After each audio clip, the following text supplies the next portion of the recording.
empreendedor, nós somos otimistas, né? Você fala, vou chegar lá e daí a vida vai ser mais tranquila. Mas eu diria que, cara, com toda fase de escala, vem, né, conquistas, milestones, mas daí sempre aparecem mais picos que você tem que subir para frente, né? Então, que a gente sempre está se questionando de quebrar paradigmas, até porque o mercado está evoluindo, então a gente também não pode aceitar apenas uma solução. Então é um momento que a gente também está se provocando de qual é o futuro de aquisição com essas novas tendências que mudaram e ajustando o nosso roadmap de tecnologia, dando também o nosso, né, os tipos de parcerias que a gente explora para conectar com a direção que também a gente enxerga que o mercado está indo e que a gente acredita que faça sentido para a gente.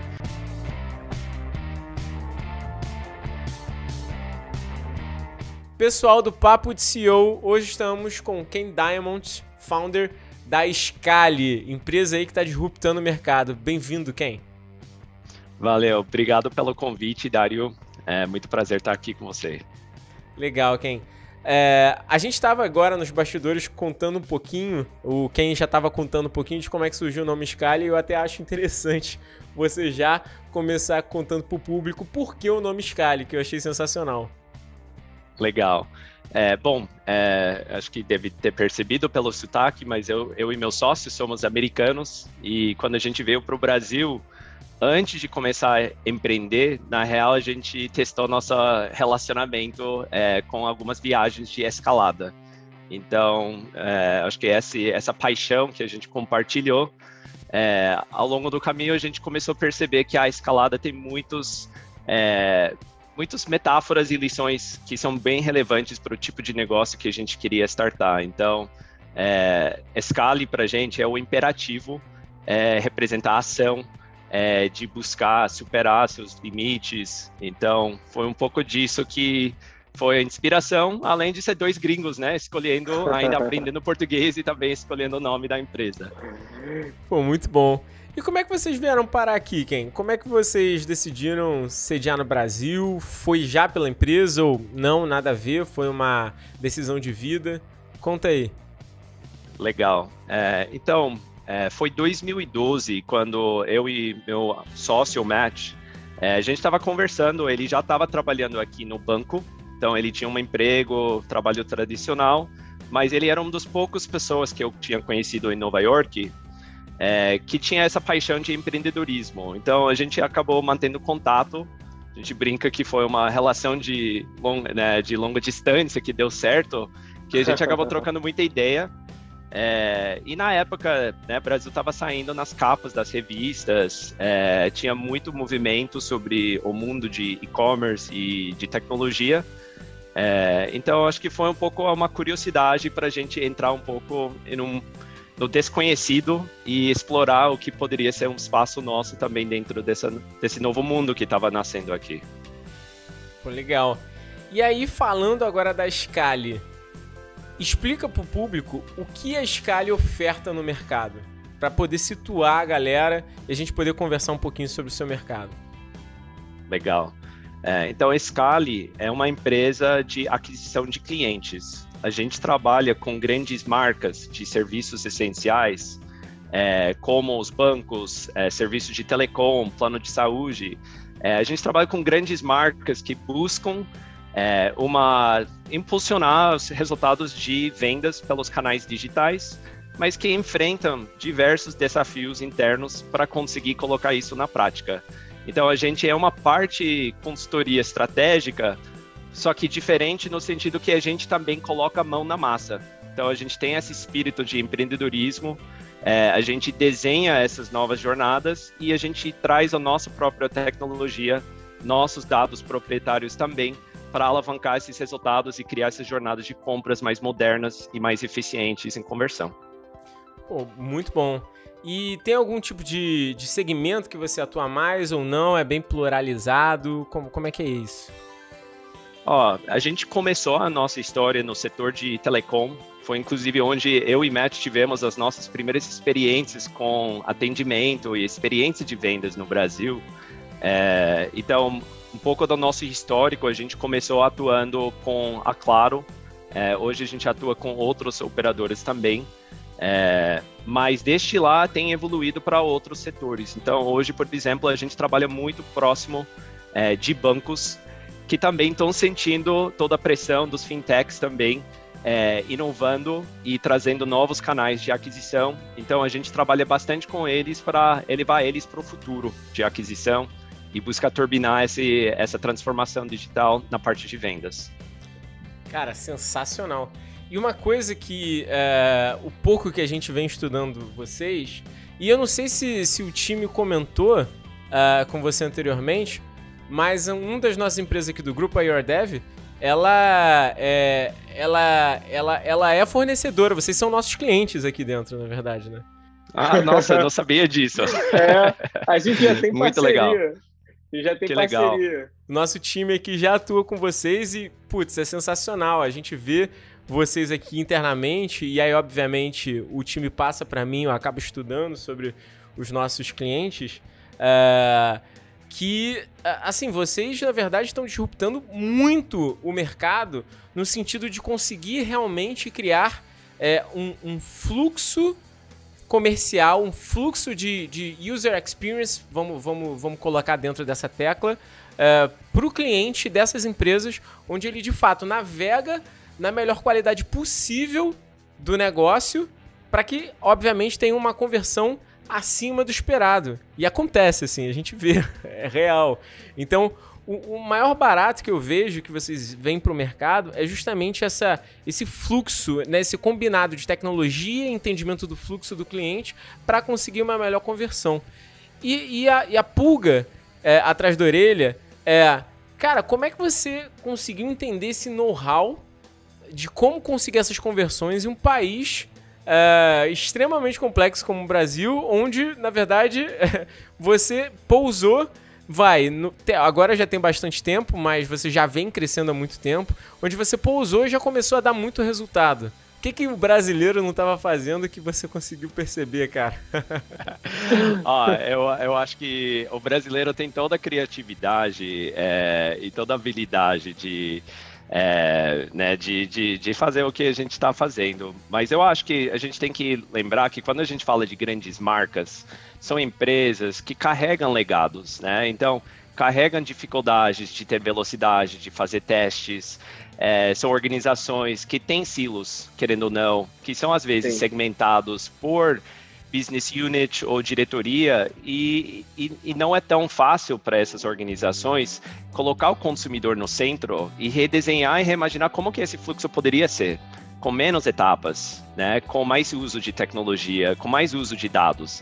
Então, acho que é ali onde a gente entra e a gente consegue ser um bom parceiro estratégico para essas marcas, porque com o DNA de empreendedorismo, junto com, aos poucos, a repetição de trabalhar com funis de conversão em diferentes setores, você começa a ver que tem um modelo muito data-driven que ainda é um funil de vendas, no fim das contas. Então, ao longo do tempo, a gente consegue desenvolver tecnologias que facilita esse trabalho, que potencializa esse resultado final.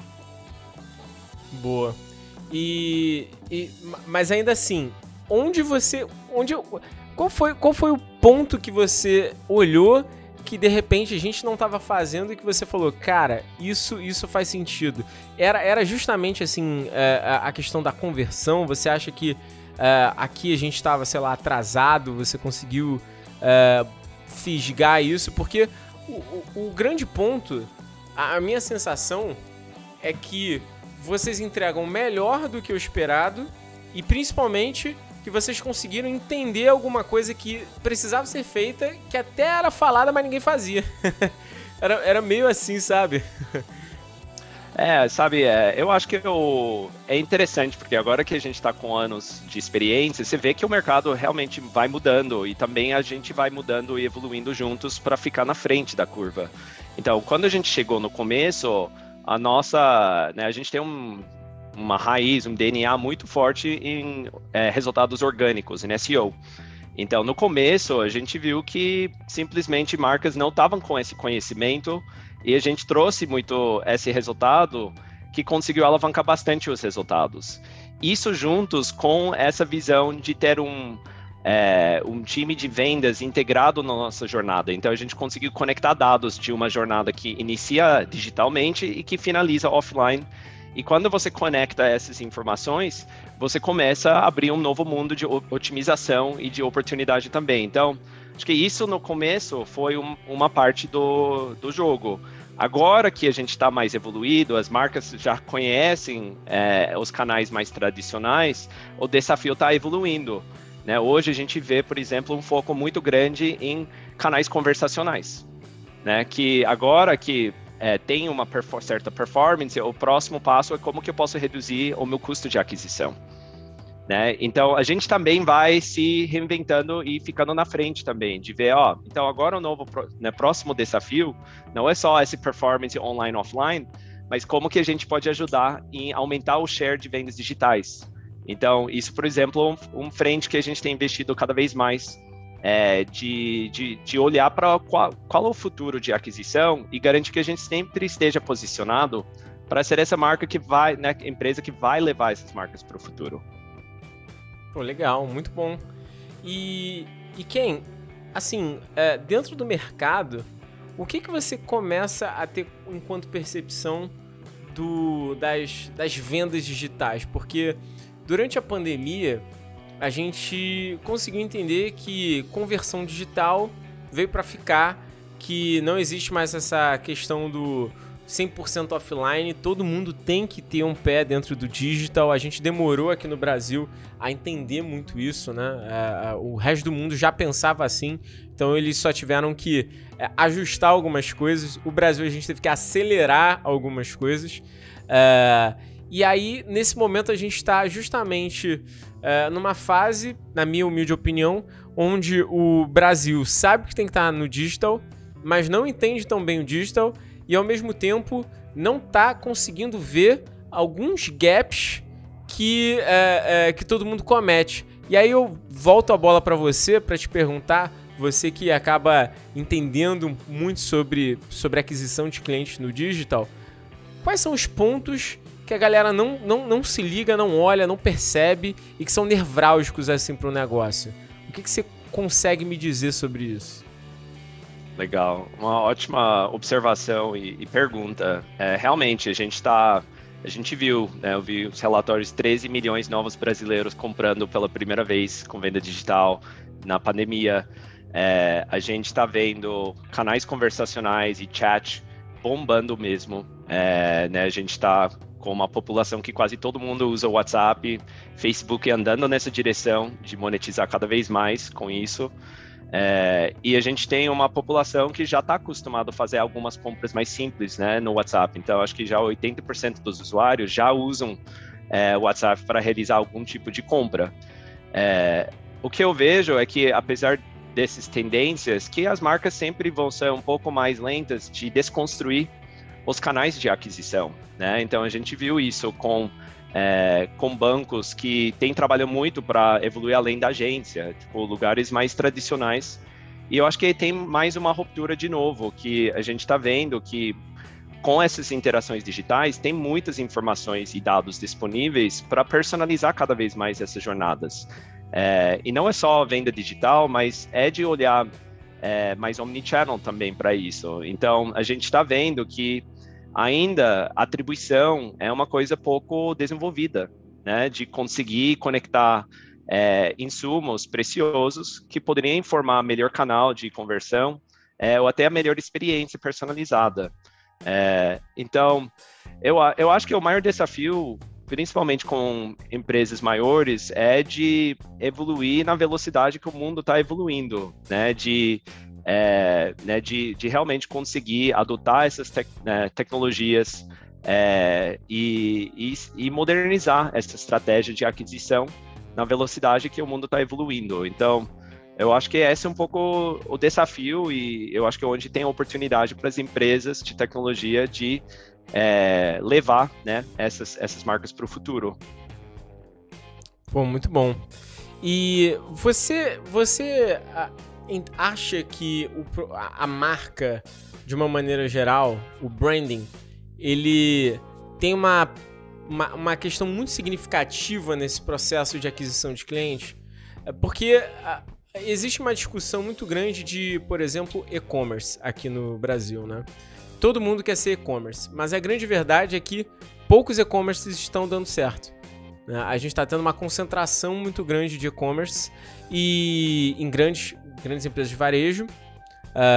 No caso, clientes específicos aí, uma vermelhinha que é muito conhecida, uma marca vermelhinha aí que é muito conhecida no mercado, inclusive é cliente nossa.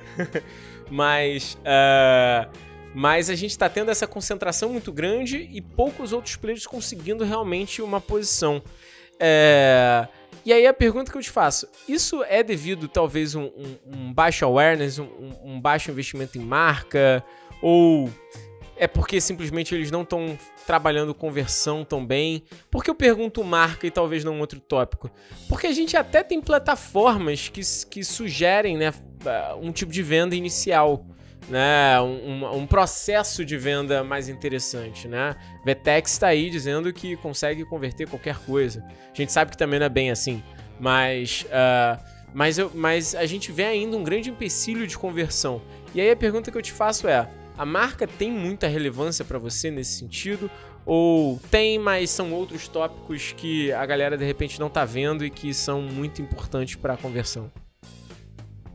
Olha, eu acho que sem dúvida, né? Eu acho que principalmente no nosso rumo, que a gente trabalha com marcas conhecidas, a conversão é mais alta, sim, quando você tem essa marca de confiança, que acho que isso facilita bastante para conseguir ter umas conversões mais elevadas.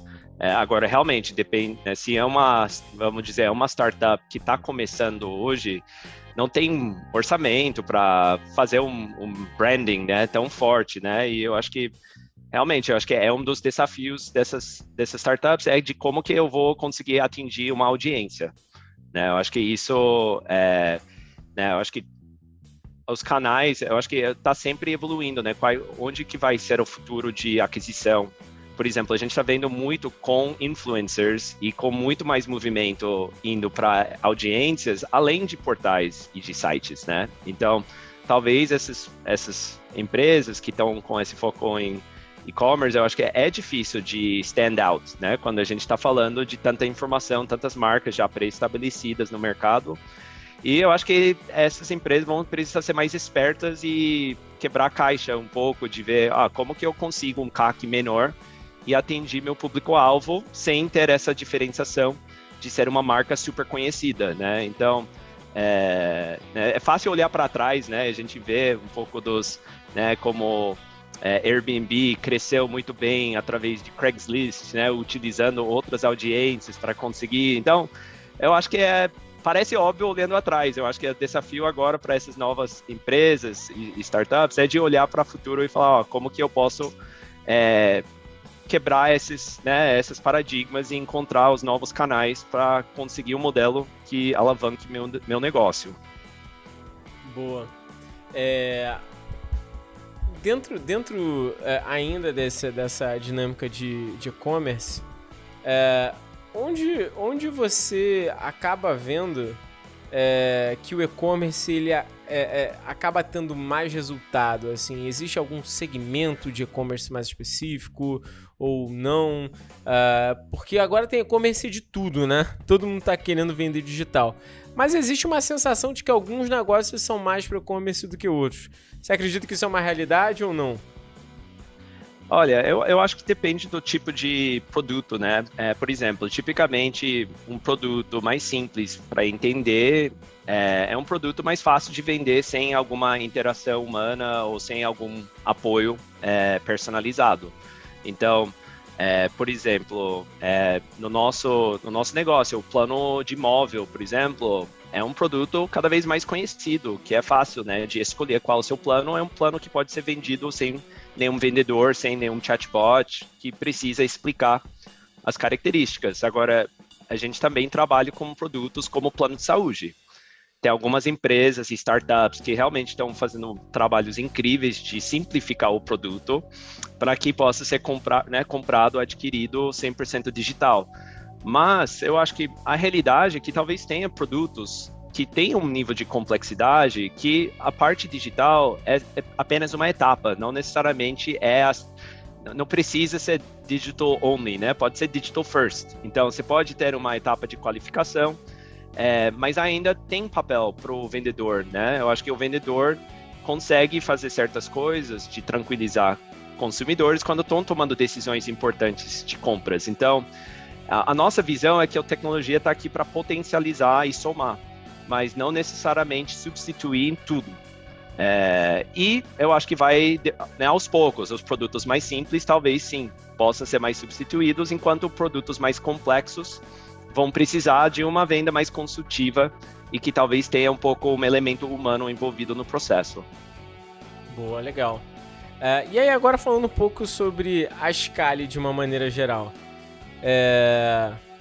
Putz, vocês estão assim na crista da onda ali das magazines, das revistas, dos blogs, do pessoal falando.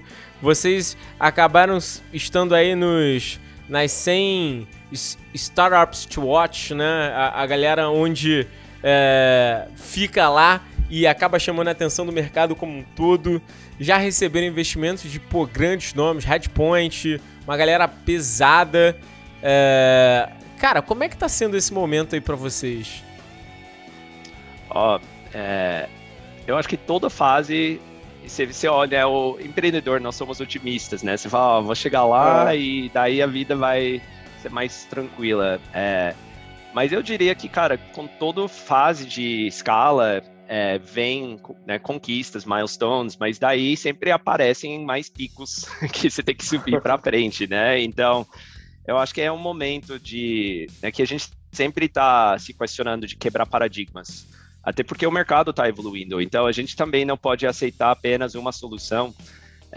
Então, é um momento que a gente também está se provocando de qual é o futuro de aquisição com essas novas tendências que mudaram e ajustando o nosso roadmap de tecnologia, ajustando também o nosso, né, os tipos de parcerias que a gente explora para conectar com a direção que também a gente enxerga que o mercado está indo e que a gente acredita que faça sentido para a gente. E eu acho que também, então, do lado de negócio e estratégia, eu acho que tem esse desafio. E eu acho que o outro desafio é sempre trabalhar, né, o crescimento de uma organização, né? Então, cada vez mais com níveis de escala, se começa a enfrentar novos desafios de cultura, como disseminar cultura para uma organização maior, como fortalecer liderança, como encontrar equilíbrio de crescimento acelerado com outros aspectos que são importantes da nossa cultura, como desenvolvimento, diversidade e inclusão, que é uma causa que sempre foi muito forte na nossa DNA desde o começo.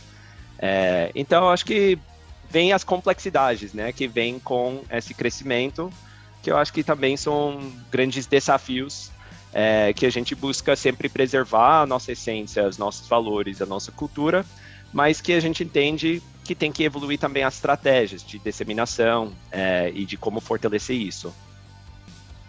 Entendi. E vocês, desde o início, já começaram meio bootstrap ou vocês começaram com investimento? Eu pergunto isso porque o pessoal aqui adora escutar sobre esse papo de M&A, de fundos investindo, de equity. A galera adora escutar isso aqui. Então sempre me pedem para trocar uma ideia sobre isso. Boa, não, que bom que você trouxe isso. A Scali foi bootstrap no começo, então a gente começou no nosso apartamento. Então, né, versão da garagem estilo paulistano, né? Então a gente começou na Vila Madalena, eu e meu sócio, a gente morava no mesmo andar de um prédio lá, e no começo a gente estava ainda aprendendo do Brasil, até aprendendo português, vendo o que seria o negócio, e a gente resolveu começar como agência, porque a agência a gente percebeu que era algo para gerar caixa desde o começo, explorar vários setores, segmentos. Na época não tinha escritório, então a gente marcava todas as reuniões no Franz Café, na frente do metrô, porque né, para manter a imagem de ser uma agência, que não era só dois gringos nos seus apartamentos. E eu acho que, né, isso que eu acho que é importante para quem está pensando em empreender, quem está empreendendo, que o começo é trabalhoso, é um pouco, a gente fala muito fake it till you make it, né, que faz todo sentido no começo. E no nosso caso, a gente foi bootstrapping até uns 20 colaboradores. A gente estava no nosso apartamento, começamos a contratar estagiários e colaboradores no nosso apartamento. Até a gerente do banco queria visitar o escritório para nós aprovar para uma conta bancária. Então, a gente fez a reunião no nosso apartamento. Mas e aos poucos, né, a gente foi evoluindo. Mas foram quase 2 anos para a gente só explorar e nós achar o modelo de negócio antes de entrar no rumo de levantar capital, de venture capital, e começar a construir de forma um pouco mais estruturada. Boa. Nesse momento que você foi buscar teu primeiro round ali de investimentos, você já estava atuando com essa frente mais data-driven ou foi mais... Eu sou uma agência, botou o PPT debaixo do braço, pensou na ideia e buscou investimento para escalar rápido. Como é que foi isso? Como é que foi esse momento? Legal. Eu e meu sócio, a gente veio do mundo bancário, né, financeiro, então acho que já tinha esse lado muito data-driven e quantitativo no nosso approach. Então, e a gente sempre teve essa intensidade de performance e de resultado. Então, a gente oferecia SEO como serviço, mas a gente fazia poucas parcerias e a gente queria parcerias ambiciosas, né? Então, a gente estava... Eu acho que muito do nosso processo de vendas foi também para a gente avaliar a competência, a vontade das empresas do outro lado, porque a gente também queria fazer um case muito grande de resultado. E acho que isso acabou nos ajudando, porque a gente acabou trabalhando com empresas agora que são conhecidas, tipo Banco Fácil, hoje, né, que acreditas com o Sérgio, Minutos Seguros, que era do Redpoint, que inclusive virou um primeiro investidor nosso pelo trabalho que a gente fez, Conta Azul. Então, a gente conseguiu trabalhar com empresas que estavam nascendo no nosso ecossistema na época, e a gente validou que a gente tinha uma competência, e a gente queria construir em cima dessa competência, mas a gente queria evoluir para um modelo de negócio que tinha mais propósito, que era mais escalável.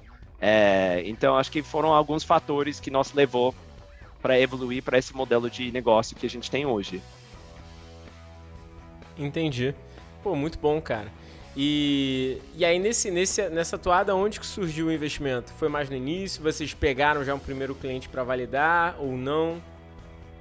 Sabe, quando a gente começou a atuar como agência, a gente ficou muito ansioso, às vezes, com a velocidade de entrega, a velocidade para implementar as coisas. Então, uma das coisas que a gente pensou a gente gostaria muito de ter um modelo de negócio que a gente que não tem independências dos outros, que a gente consegue fazer o resultado. E naquela época, a gente tinha clareza de algumas coisas, né? A gente tinha uma visão muito forte de cultura, do tipo de empresa que a gente queria construir. A gente sabia sobre essa competência que era na parte de orgânico, de SEO. E a gente começou a analisar quais são alguns modelos de negócios com oportunidades que a gente enxerga. E daí eu acho que teve um momento de um clique de duas coisas, né? Acho que primeiro a gente chegou a um nível que a gente começou a ter nossa primeira experiência com atendimento, experiência de vendas no Brasil, e a gente ficou chocado pela qualidade e até o modelo de negócio, de muitas vezes terceirizar a primeira interação com o cliente, né? Então, terceirizar time de vendas, terceirizar marketing, e a gente teve contato com esse modelo de negócio nos Estados Unidos, né? O caso mais famoso sendo o Red Ventures, que é uma empresa de North Carolina, e a gente começou a olhar e a gente viu que eles tinham uma história parecida, de ter passado uma fase de agência antes de evoluir para esse modelo. Então, eu acho que foi um pouco um clique com a nossa experiência como consumidores, junto com esse contato com uma referência que nos inspirou bastante. Boa, legal. E hoje vocês, não sei se pode falar, se não puder tudo bem, mas a gente sempre pergunta. Vocês já levantaram quanto de capital para a empresa, assim? Eu acho que de cabeça não tenho tudo, mas a gente tem feito uns 4 rodadas de mais de 200 milhões de reais de capital levantado. E sim, eu acho que foram 4 rodadas que a gente tem passado. Pô, legal, muito bom. E dentro dessa dinâmica, onde é o próximo pico que vocês querem escalar? Onde é que vocês querem chegar nesse momento? Assim, dentro do teu roadmap ali, onde é o próximo passo para a Scali se posicionar no mercado? O que vocês estão olhando nesse sentido? Legal. O nosso foco hoje, a gente está trabalhando muito com investimento na nossa tecnologia. Tem uma grande parte que está indo para esses fluxos de vendas digitais e de atribuição, que são dois, né, principalmente na parte de conversacional. Eu acho que são 2 frentes que a gente enxerga que tem grandes oportunidades para a gente evoluir. E a gente está começando a trabalhar com marcas que têm vários produtos sobre como que a gente pode não ser só focado num produto só, mas começar a olhar para a jornada para o usuário e entender qual é a melhor oferta disponível. Então, isso eu acho que é uma outra coisa que a gente está vendo, é que muitas grandes empresas, às vezes, têm produtos que estão separados por business units e que tem muito espaço, na real, para fazer mais cross-sell, de ajudar marcas em aumentar a LTV, aumentar o valor desses clientes. Então, acho que tem acho que o grande foco hoje são mais investimentos em tecnologia do que só operacionalizar mais. A gente está vendo de como que a gente pode gerar mais valor nessa frente. E o que a gente está vendo de próximo horizonte é de começar a explorar quais são os futuros canais e plataformas de aquisição, né, que eu acho que hoje são os canais mais conhecidos, são Google, né, mídia social. Mas a gente está começando também a ter essas conversas de ver como que a gente pode também acessar outras audiências e como que isso também pode fazer parte do nosso futuro. Boa, interessantíssimo. E aí, falando muito de Brasil, né? Hoje vocês estão muito mais focados no Brasil ou vocês já estão expandindo para o exterior ou só foco Brasil, América Latina? Como é que tá aí essa divisão assim de foco? Legal. Hoje é Brasil mesmo. A gente vê algumas categorias bem grandes, né, que a gente consegue atuar. Então, só no Brasil já tem uma oportunidade gigantesca. Mas realmente também um pouco esse investimento em cada vez mais a tecnologia é que isso é algo que pode ultrapassar fronteiras no futuro também. Então, apesar de não fazer parte do nosso planejamento de crescimento e expansão nesse momento, é algo que a gente enxerga sim, que tem outros países aqui na América Latina que a gente poderia ter um impacto de levar essas marcas para o futuro com a tecnologia e o conhecimento e expertise que a gente tem. Legal. E Estados Unidos não? Você que já tem o pé lá, não pensa em expandir mais para os Estados Unidos? Como é que é isso? Olha, eu acho que é engraçado, né? Porque agora eu estou aqui quase 8, 9 anos, né? 9 anos aqui no Brasil, mas o que eu vejo é que tem muita oportunidade. Eu acho que eu estou muito mais ligado hoje ao consumidor latino né, do que necessariamente as tendências lá que são diferentes, né? Então, sim, a gente vê, eu acho que por um lado mais pragmático, tem um lado que, para a gente ter esse impacto em outros países vizinhos do Brasil, parece algo que é mais natural do que um outro país que tem outros comportamentos de consumidores, que já tem um ecossistema que está evoluído até um certo nível.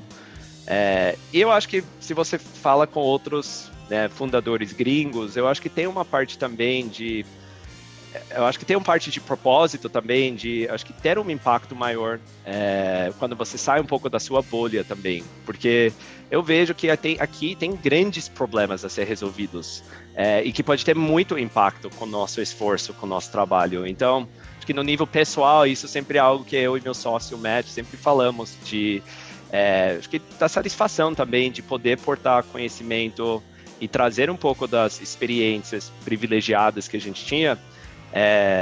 Então, eu acho que no nível de propósito também, acho que meu coração está muito mais na América Latina hoje.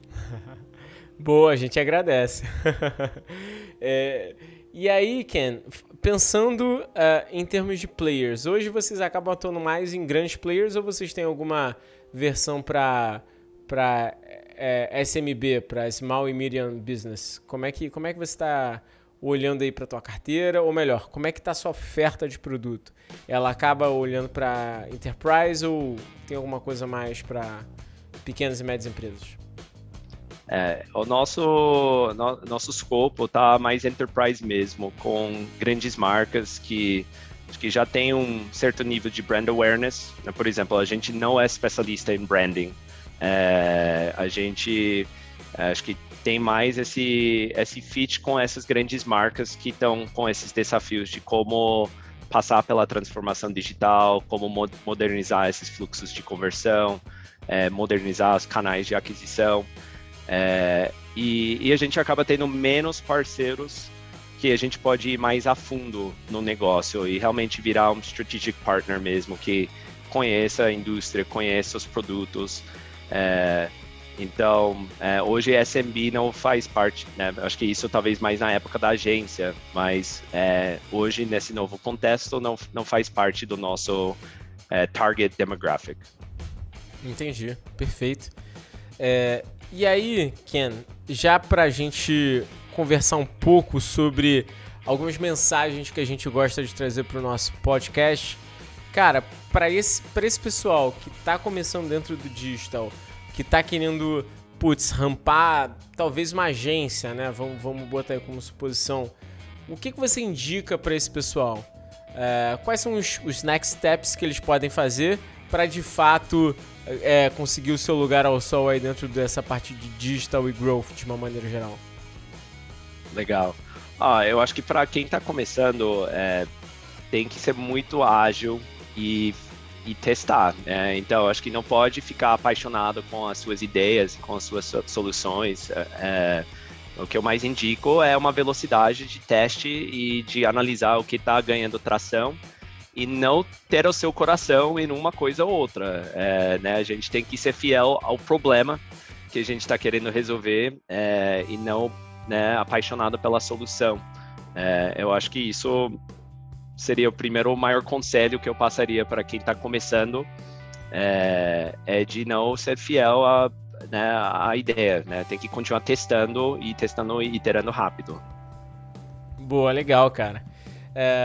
E aí, se você também fosse imaginar o que seria em termos de próxima tendência dentro do digital, de growth, de itens que as empresas precisam olhar, cara, o que você diria que está rolando no mercado e que o pessoal deve... Olha para isso, porque isso daí pode fazer uma diferença para o teu negócio em um espaço de tempo relativamente próximo.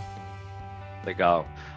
Pessoalmente, eu estou fascinado pela evolução dos influencers e qual vai ser o espaço dos influencers no nosso novo futuro. A gente já está vendo isso. Eu fiz uns benchmarks com algumas empresas nos Estados Unidos que esses canais já viraram os principais canais de aquisição maior do que Facebook e Google.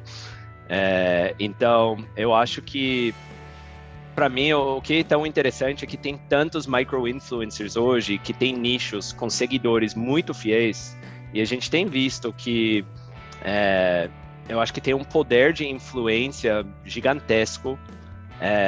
E também são criativos, pessoas que têm um conteúdo super rico para compartilhar, não são pessoas que estão ali querendo oferecer, vender, representar uma marca e ficar lá vendendo só pela sponsorship, né? Então, eu acho que ainda tem muitas dessas pessoas que estão se tornando microempreendedores e empreendedoras. Então eu vejo muito oportunidade ainda de apoiar esse novo ecossistema que está nascendo, de ver como que impacta comércio, e-commerce geral. Eu acho que já está tendo um impacto em algumas categorias, e minha expectativa é que vai continuar, né, ter uma disruptura e uma evolução no lugar, né, que acontece esse e-commerce e acontece esse influence para adquirir serviços e produtos. Boa, entendido. Pessoal, queria agradecer demais o Ken aí por ter participado desse podcast. Ken, obrigado por você ter participado aqui. Te agradeço demais. Tô acompanhando a Scali pra caramba, afinal, putz, estamos aí com uma conexão próxima. E, cara, queria já até te falar para fazer um convite aí pro pessoal.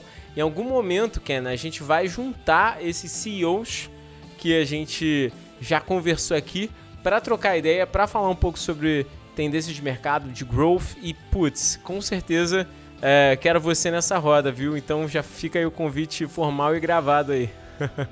Legal. Dario, muito obrigado pelo convite. Sou muito fã da sua história, do trabalho que vocês têm feito aqui com o podcast. Então vai ser um prazer, sim, participar futuramente. E obrigado mais uma vez pela oportunidade.